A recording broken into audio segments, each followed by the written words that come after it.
नमस्कार। मैं तुषार वर्मा आपका मेरी चैनल में स्वागत करता हूँ। जैसा कि आपको विदित है कि मैं मुंशी प्रेमचंद की प्रसिद्ध कहानियों को आपको सुना रहा हूँ। आज मैं आपको उनकी कहानी कफन सुनाने जा रहा हूँ। तो आइए शुरू करते हैं। कफन। झोपड़ों के द्वार पर बाप और बेटा दोनों एक बुझे हुए अलाव के सामने चुपचाप बैठे हुए हैं और अंदर बेटी की जवान बीवी बुधिया प्रसव वेदना में पछाड़ खा रही थी। रह रहकर उसके मुंह से ऐसी दिल हिला देने वाली आवाज निकलती थी कि दोनों कलेजा थाम लेते थे। जाड़ों की रात थी। प्रकृति सन्नाटे में डूबी हुई। सारा गांव अंधकार में लय हो रहा था।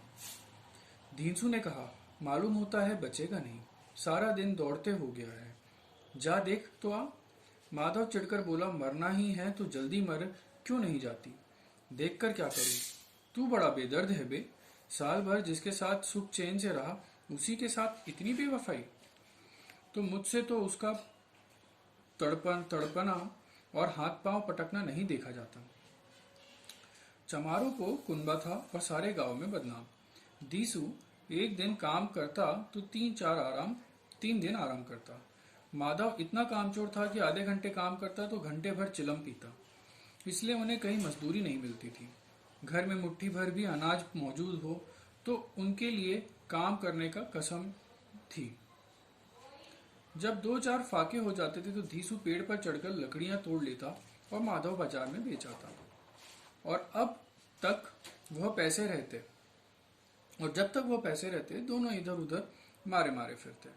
गांवों में काम की कमी नहीं थी। किसानों का गांव था। मेहनती आदमी के लिए 50 काम थे, मगर इन दोनों को उसी वक्त बुलाते जब 2 आदमियों में से एक का काम पाकर भी संतोष कर लेने के सिवा कोई चारा ना होता। अगर दोनों साधु होते तो उन्हें संतोष और धैर्य के लिए संयम और नियम की बिल्कुल जरूरत ना होती। यह तो इनकी प्रकृति थी। विभिन्न जीवन था इनका, विचित्र जीवन था इनका। घर में मिट्टी के 2-4 बर्तन के सिवा कोई संपत्ति नहीं। फटे चीथड़ों से अपनी नग्नता को ढाके हुए जिए जाते थे। संसार की चिंताओं से मुक्त, कर्ज में लदे हुए, गालियां भी खाते, मार भी खाते, मगर कोई गम नहीं। दीन इतने की वसूली की बिल्कुल आशा न रहने पर भी लोग इन्हें कुछ ना कुछ कर्ज देते थे। मटर, आलू की फसलों में दूसरों के खेतों से मटर या आलू उखाड़ लाते और भून भून कर खा लेते, या 10-5 उखाड़ लाते और रात को चूसते। दीसू ने इसी आकाश वृत्ति से 8 साल की उम्र काट दी और माधव भी सपूत बेटे की तरह बाप के ही पद चिन्हों पर चल रहा था, बल्कि उसका नाम और भी उजागर कर रहा था। इस वक्त भी दोनों अलाव के सामने बैठकर आलू भून रहे थे, जो कि किसी खेत से खोद लाए थे। दीसू की स्त्री का तो बहुत दिन हुए देहांत हो गया था। माधव का ब्याह पिछले साल हुआ था। जब से यह औरत आई थी, उसने इन खानदान में व्यवस्था की नींव डाल दी थी और इन दोनों के बेगैरतों को दोजख भरती रहती थी। जब से वो आई, यह दोनों और भी आराम तलब हो गए थे, बल्कि कुछ अकड़ने भी लगे थे। कोई कार्य करने को बुलाता तो निब्याज भाव से दुगनी मजदूरी मांगते। वहीं औरत आज प्रसव वेदना से मर रही थी और यह दोनों शायद इसी इंतजार में थे कि वो मर जाए तो आराम से सोएं। धीसू ने आलू खाकर छीलते हुए कहा, जाकर देख तो क्या दशा है उसकी। चुड़ैल का फिसाद होगा और क्या।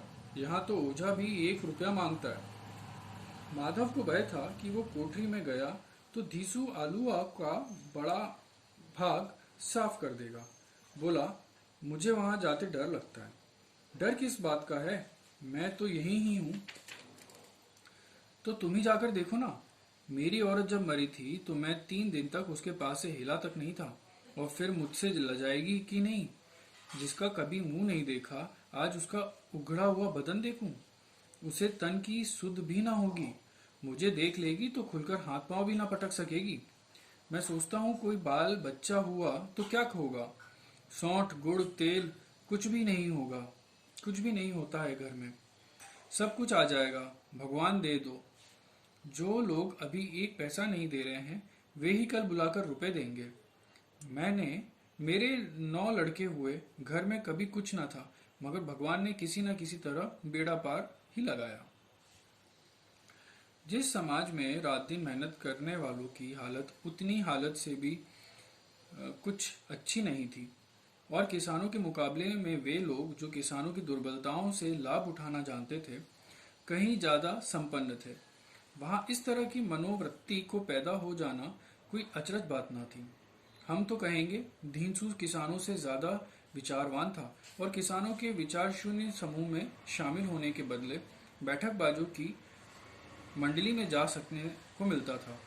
हाँ, उसमें यह शक्ति न थी कि बैठकबाजों के नियम और नीति का पालन करता, इसलिए जहाँ उसकी मंडली के और लोग गांव के सरगना और मुखिया बने हुए थे, उस पर सारा गांव उंगली उछालता था।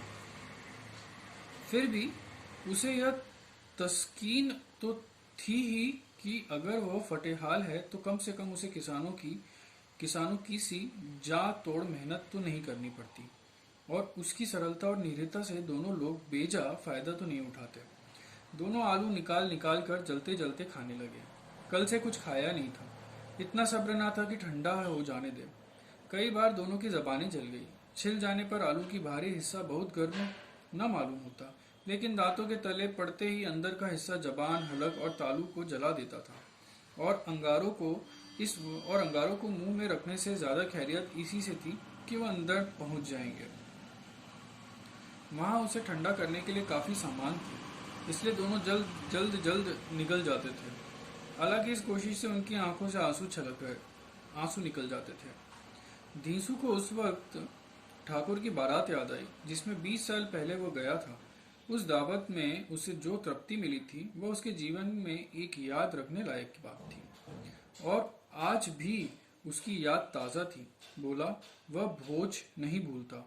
तब से फिर उस तरह का खाना भरपेट नहीं मिला। लड़की वालों ने सबको भरपेट पूड़ियाँ खिलाई थी, सबको छोटे बड़े साबुन पूड़ियाँ खाई, और असली घी की चटनी, रायता, 3 तरह के सूखे साग, एक रस्सेदार तरकारी, दही, चटनी, मिठाई। अब क्या बताऊं कि उस भोज का स्वाद क्या था। कोई रोक टोक नहीं थी, जो जी चाहे मांगो, जितना चाहे उतना खाओ। लोगों ने ऐसा खाया कि किसी ने पानी न पिया, मगर परोसने वाले हैं कि पत्तल में गर्म गर्म गोल गोल सुवादित कचौड़ियाँ डाल देते हैं। मना करते हैं कि नहीं चाहिए, पत्तल पर हाथ से रोके हुए, मगर वो दिए जाते हैं। और जब सबने मुंह धो लिया तो पान इलायची भी मिली मुझे पान। माधव ने इस पदार्थ का मन ही मन मजा लेते हुए कहा, अब हमें कोई ऐसा भोज नहीं खिलाता। अब कोई क्या खिलाएगा, वह जमाना दूसरा था। अब तो सबको किफायती सूझती है। शादी ब्याह मत खर्च करो, क्रियाक्रम खर्च मत करो। पूछो गरीबों का माल बटोर कर कहाँ रखोगे। बटोरने में तो कमी नहीं है, हाँ खर्च में किफायती सूझती है। तुमने एक 20 पूरियां खाई होगी। 20 से ज्यादा खाई थी, मैं 50 खा जाता। 50 से कम मैंने न खाई होगी। अच्छा पट्टा था, तू तो मेरा आधा भी नहीं है। आलू खाकर दोनों ने पानी पिया, और वहीं अलाव के सामने अपनी धोतियां ओढ़कर पांव पेट के में डाल के सो गए, जैसे 2 बड़े बड़े अजगर गेंडुलिया मारे पड़े हों। और बुधिया अभी तक करहा रही थी। सवेरे माधव ने कोठरी में जाकर देखा तो उसकी स्त्री ठंडी हो रही थी। उनके मुंह पर मक्खियां भिनक रही थी, पथराई हुई आंखें ऊपर टंगी हुई थी, सारी देह धूल में लथपथ हो रही थी। उसके पेट में बच्चा मर गया था। माधव भागा हुआ धीसू के पास आया, फिर दोनों ने जोर जोर से हाय हाय कर और छाती पीटने लगे। पड़ोस वालों ने यह रोना धोना सुना तो दौड़े हुए आए और पुरानी मर्यादा के अनुसार इन अभागों को समझाने लगे, मगर ज्यादा रोने पीटने का अवसर न था। कफन की और लकड़ियों का फिक्र करनी थी। घर में तो पैसे इस तरह से गायब था जैसे चील के घोंसले में मांस। बाप बेटे रोते हुए गांव के जमींदार के पास गए। वह इन दोनों की सूरत से नफरत करते थे। कई बार इन्हें अपने हाथों से पीट चुके थे। चोरी करने के लिए, वादों पर, काम पर ना आने के लिए। पूछा, क्या है बे बेसुधो, रोते क्यों हो? अब तो तू कहीं दिखलाई भी नहीं देता। मालूम होता है इस गांव में रहना ही नहीं चाहता। दीसू ने जमीन पर सर रखकर आंखों में आंसू भरे हुए कहा, सरकार, बड़ी विपत्ति में हूँ। माधव की घरवाली रात को गुजर गई। रात भर तड़पती रही सरकार। हम दोनों उसके सिरहाने बैठे रहे। दवा दारू जो कुछ भी हो सका सब कुछ किया, मुदा वो हमें दगा दे गई। अब कोई एक रोटी देने वाला भी नहीं रहा मालिक। तबाह हो गए, घर उजड़ गया। आपको गुलाम हूँ। जब आपके सिवा कौन उसकी मिट्टी पार लगाएगा। हमारे हाथ में तो जो कुछ था वह सब दवा दारू में उठ गया। सरकार ही की दया होगी जो उसे उसकी मिट्टी उठाएगी। आपके सिवा किसके द्वार पर जाऊं। जमींदार साहब दयालु थे, मगर दीसू पर दया करना काले कंबल पर रंग चढ़ाना था। जी में तो आया कह दूं, चल दूर से दूर हो जाए यहाँ से। यूं तो बुलाने से भी नहीं आता, आज जब गरज है तो आकर खुशामद कर रहा है। हरामखोर कहीं का बदमाश। लेकिन यह क्रोध या दंड का अवसर नहीं था। जी में कुड़ते हुए 2 रुपए निकालकर फेंक दिए, मगर सांत्वना का एक शब्द भी मुंह से न निकला। उसकी तरफ ताका तक नहीं, जैसे सिर का बोझ उतरा हो। जब जमींदार साहब ने 2 रुपए दिए तो गांव के बनिए महाजनों को इनकार का साहस कैसे होता। दीसू जमींदारों के नाम का ढिंडोरा भी पीटना जानता था। किसी ने 2 आने दिए, किसी ने 4 आने। 1 घंटे में दीसू के पास 5 रुपए की अच्छी रकम जमा हो गई। कहीं से अनाज मिल गया, कहीं से लकड़ी। और दोपहर को दीसू और माधव बाजार से कफन लाने गए चले। इधर लोग बांस वांस काटने लगे। गांव की नर्मदिल स्त्रियां आकर लाश को देखती थी और उसकी बेकसी पर 2 बूंद आंसू गिराकर चली जाती थी। बाजार में पहुंचकर धीसू बोला, लकड़ी तो उसे जलाने भर भी को भी मिल गई, क्यों माधव।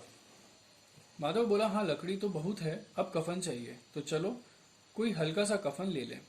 हाँ और क्या, लाश उठते उठते रात हो जाएगी। रात को कफन कौन देखता है। कैसा बुरा रिवाज है कि जीते जी ही तन ढांकने को चीथड़ा ना मिला, पर मरने पर नया कफन चाहिए। कफन लाश के साथ जल ही तो जाता है, और क्या रखा रहता है। यही 5 रुपए पहले मिलते तो कुछ दवा दारू कर लेते। दोनों एक दूसरे के मन की बात ताड़ रहे थे। बाजार में इधर उधर घूमते रहे। कभी इस बाजार की दुकान पर गए, कभी दूसरी दुकान पर। तरह तरह के कपड़े, रेशमी, सूती देखे, मगर कुछ जचा नहीं। यहाँ तक कि शाम हो गई। तब दोनों ने जाने किसी देवी प्रेरणा से एक मधुशाला के सामने आ पहुंचे और जैसे किसी पूर्व निश्चित व्यवस्था से अंदर चले गए। वहां जरा देर तक दोनों असमंजस में खड़े रहे। फिर धीसू ने गद्दी के सामने जाकर कहा, साहू जी, एक बोतल हमें भी देना। उसके बाद कुछ चिखौने आया, तली हुई मछली आई और दोनों बरामदे में बैठकर शांतिपूर्वक पीने लगे। कुछ कुज्जियां ताबड़तोड़ पीने के बाद दोनों सुरूर में आ गए। धीसू बोला, कफन लगाने से क्या मिलता, आखिर जल ही तो जाता, कुछ बहू के साथ तो नहीं जाता। माधव आसमान की तरफ देखकर बोला, मानो देवताओं को अपनी निष्पापता का साक्षी बना रहा हो। दुनिया का दस्तूर है। नहीं, लोग बाभनों को हजारों रुपए दे देते हैं, कौन देखता है परलोक में मिलता है या नहीं। बड़े आदमियों के पास धन है, फूके, हमारे पास फूकने को क्या है। लेकिन लोगों को जवाब क्या दोगे, लोग पूछेंगे नहीं कफन कहाँ है। धीसू हंसा, अबे कह देंगे कि रुपए कमर से खिसक गए, बहुत ढूंढा मिले नहीं। लोगों का विश्वास ना आएगा, लेकिन फिर वही रुपए देंगे। माधव भी हंसा इस अनपेक्षित सौभाग्य पर। बोला, बड़ी अच्छी थी बेचारी, मरी तो खूब खिला पिलाकर। आधी बोतल से ज्यादा उड़ गई। धीसू ने 2 सैर पूड़ियां मंगाई, चटनी, अचार, कलेजियां। शराब खाने के सामने ही तो दुकान थी। माधव लपटकर 2 पत्तलों में सारे सामान ले आया। पूरा 1.5 रुपए खर्च हो गया, सिर्फ थोड़े से पैसे बच गए। दोनों इस वक्त इस शान में बैठे पूड़ियां खा रहे थे जैसे जंगल में कोई शेर उनका अपना शिकार उड़ा रहा हो। न जवाबदेही का खौफ था, न बदनामी का फिक्र। इन सब भावनाओं को उन्होंने बहुत पहले ही जीत लिया था। दीसू दार्शनिक भाव में बोला, हमारी आत्मा प्रसन्न हो रही है तो क्या उसे पुत्र न होगा। माधव ने श्रद्धा से सिर झुकाकर तस्दीक सी की, जरूर होगा। भगवान तुम अंतर्यामी हो, उसे बैकुंठ ले जाना। हम दोनों हृदय से आशीर्वाद दे रहे हैं। आज जो भोजन मिला वो कभी उम्र भर न मिला था। एक क्षण के बाद माधव के मन में शंका जागी। बोला, क्यों दादा, हम लोग भी एक न एक दिन वहां जाएंगे ही। दीसू ने इस भोले भाले सवाल का उत्तर दिया। वह परलोक की बातें सोचकर इस आनंद में बाधा न डालना चाहता था। जो वहां के लोगों से पूछे कि तुमने हमें कफन क्यों नहीं दिया तो क्या कहोगे? कहेंगे तुम्हारा सिर। पूछेगी तो जरूर, तू कैसे जानता है कि उसे कफन न मिलेगा? तू तो मुझे गधा समझता है। 60 साल की दुनिया में घास खोदता रहा हूं, उसको कफन मिलेगा और बहुत अच्छा मिलेगा। माधव को विश्वास न आया। बोला, कौन देगा? रुपए तो तुमने चट कर दिए। वो तो मुझसे पूछेगी, उसकी मांग में तो सिंदूर मैंने डाला था। कौन देगा? बताते क्यों नहीं? वही लोग देंगे जिन्होंने अब की दिया। हाँ, अब की रुपए हमारे हाथ ना आएंगे। जो जो अंधेरा बढ़ता था और सितारों की चमक तेज होती थी, मधुशाला की रौनक भी बढ़ जाती थी। कोई गीत गाता था, कोई डींग मारता था, कोई अपने संगी के गले लिपट जाता था, कोई अपने दोस्तों के मुंह में कुल्हड़ लगाए देता था। वहां के वातावरण में सुरूर था, हवा में नशा। कितने तो यहाँ आकर एक चुल्लू में मस्त हो जाते थे। शराब से ज्यादा यहाँ की हवा उन पर नशा करती थी। जीवन की बाधाएं यहाँ खींच लाती थी और कुछ देर के लिए वो भूल जाते थे कि वे जीते हैं मरते या ना जीते हैं ना मरते। और यह दोनों बाप बेटे अब भी मजे ले लेके चुस्कियां ले रहे थे। सबकी निगाहें इनकी ओर जमी हुई थी। दोनों कितने भाग्य के बली हैं। पूरी बोतल बीच में है। भरपेट खाकर माधव ने बची हुई पूड़ियों को पत्तल उठाकर एक भिखारी को दे दिया, जो खड़ा उनकी ओर भूखी आंखों से देख रहा था और देने के गौरव, आनंद और उल्लास का अपने जीवन में पहली बार अनुभव किया। धीसू ने कहा, ले जा, खूब खा और आशीर्वाद दे। जितनी कमाई है वह तो मर गई, मगर तेरा आशीर्वाद उसे जरूर पहुंचेगा। रोए रोए से आशीर्वाद दो, बड़ी गाड़ी कमाई के पैसे हैं। माधव ने फिर आसमान की तरफ देखकर कहा, वो बैकुंठ में जाएगी दादा, बैकुंठ की रानी बनेगी।